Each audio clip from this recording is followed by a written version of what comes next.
Hey guys, welcome back to another segment of Inspection Report detailing on what to expect in an inspection report. Mark here, as well as Rummy. Today, we're going to get right into the exterior of that house and what to expect from inspection reports. An inspector like Mark, and what does he do? And when he's walking through the house, what he's seeing and how he's going to report that to you. Mark, let's get into it. Exterior of the house, like what happens, tell us what you're doing, tell us how you're communicating that with the clients. Yeah, so the exterior we go through, we have drones to look at the roof. We sometimes get on roofs if we have to. It's a visual analysis. We try to look at the outside to look for things that might be an issue, i.e. money issues. Anything can be fixed, just a matter of how much. So, when we go through the outside, a lot of times, you've heard this a million times, how's the roof? How's the roof? We definitely be able to assess the roof, tell you the age, the life expectancy, probability of leakage. We're not that good to see a little tiny itty bitty leak that may occur, but we do our best to tell you a general range about how old the roof is and about how long it should last for. Windows, which are huge things, which tons of people overlook. The price of windows. People are like, "How's the roof? How's the roof?" I'm like, "Your windows need to be replaced." They're like, "Oh, so?" I'm like, "Your windows are 3 times the price of your roof." Right. Right. You know. So having said that, like that's important right now, and because we all talk about roofs. So while the roof is, I need a brand new roof. And as a realtor, that's what we always hear, right? I need a brand new roof. The roof is 15 years old. It's the end of the lifespan. And how do you kind of determine that? Because I do see that in the reports, right?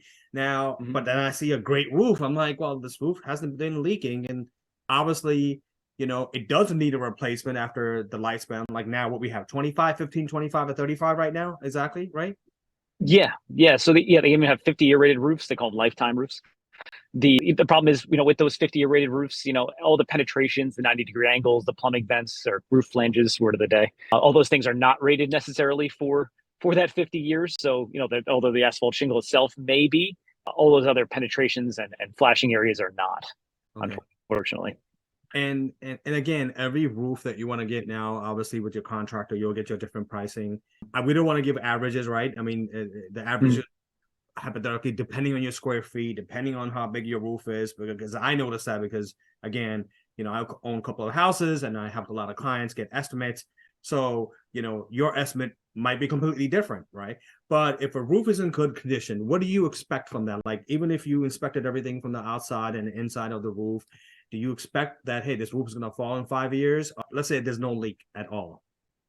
Yeah, I've seen roofs that were, put in the 70s that were 20-year rated roofs that in, 2015 were still going. And I'm like, this was old 20 years ago. It's really old now, but obviously still not leaking, for whatever reason, sun exposure, whatever material there wasn't in that roof, originally that just stood the test of time. We get some slate roofs around here too that, they've just slowly replaced throughout time. And just throughout slowly replacing it, the 100-year original roof has all been replaced by now. So sometimes they're just a labor of love, those slate roofs. Yeah.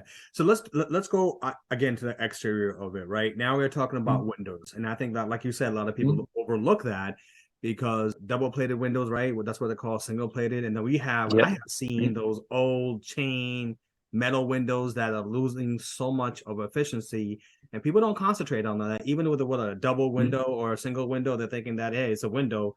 What do you suggest, and what do you look at when you're looking at windows, and caulking around the windows too as well, which is sometimes, Yeah. is it water getting in and not getting in? So let's talk about that. Like, people don't usually understand. Yeah, and the thing with those single pane windows too, a lot of times you have to worry about all the flaking lead paint. You'll have a window open with a bunch of flaking paint all at the bottom, and these days everybody's freaked out with the lead paint. So that's definitely a huge concern as well. So sometimes when you go to replace the windows, now you're stuck with a lead abatement job as well. Right, right. And again, with when you're looking at that now, when you'll tell them, hey, the grade of the windows is excellent. Like, these windows are great, Yeah. and you test them Right. out and open and close them. I know one time there was a Right. house that we did, and it was like, I don't know how many windows out, 40, 50 windows. I was like, holy crap, he's going through every window, Yeah. checking every window. I'm like, Mark, are you kind of crazy? Yeah, man. Huge. It's a huge expense. Anything can be repaired, just a matter of how much. There's some not so good window companies out there too, and you get some of these fully vinyl windows. I tell people, like, sometimes people are like, oh, all the windows are replaced, but they're the full vinyl windows. There's these no name Yes. knockoff brands, and they're just I'm like, they're working great now, but come wintertime, they're all going to shrink and they're not going to open and close, or they're going to rack, or they become vacuum broken where you get the fog on the inside of the glass from the dual pane windows. So although they're new, if they would have just spent maybe an extra $50, $100 per window, they would have got a nice metal gasketed dual pane window that could have lasted your my lifetime. Right. So there you go. That's important too as well. And again, like how the window was structured, if it's unbalanced or balanced, Mark will be able to help you with that. So pay attention to these items. A lot of people don't. And let's just overall talk about the exterior, right? There's vinyl, aluminum, wood. Kind of briefly go through a couple of them. I know you can't go through everything. And what are you looking for? Like what aspect of the exterior that you're looking for and saying, hey, we need to pay attention to this, and this is about to get rotten, like the wood that is out there, we need to replace that. Go ahead.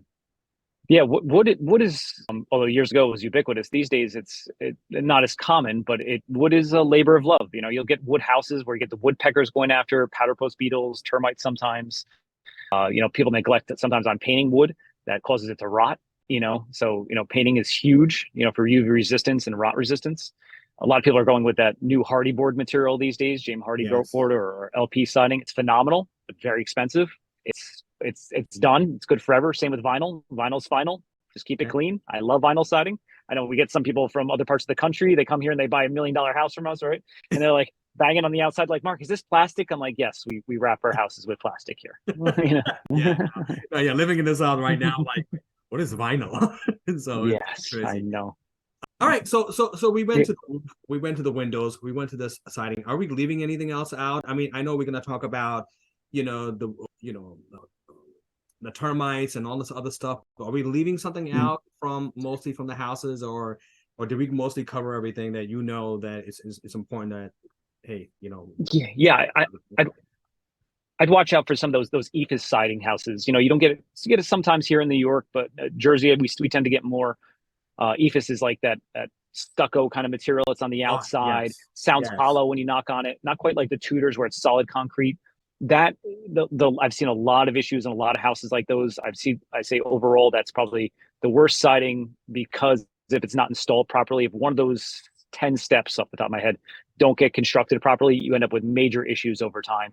Rot behind the walls, mold behind the walls. I've pushed on walls before and seen the whole wall bow in and out like this because they just didn't install it properly and get vapor locking behind the wall. So EIFS is a big one to watch out for. Not say that all EIFS is bad, but there's a lot of them out there, unfortunately. Yeah, guys. So we're gonna wrap this up today, and pay attention to the weather of your state too as well.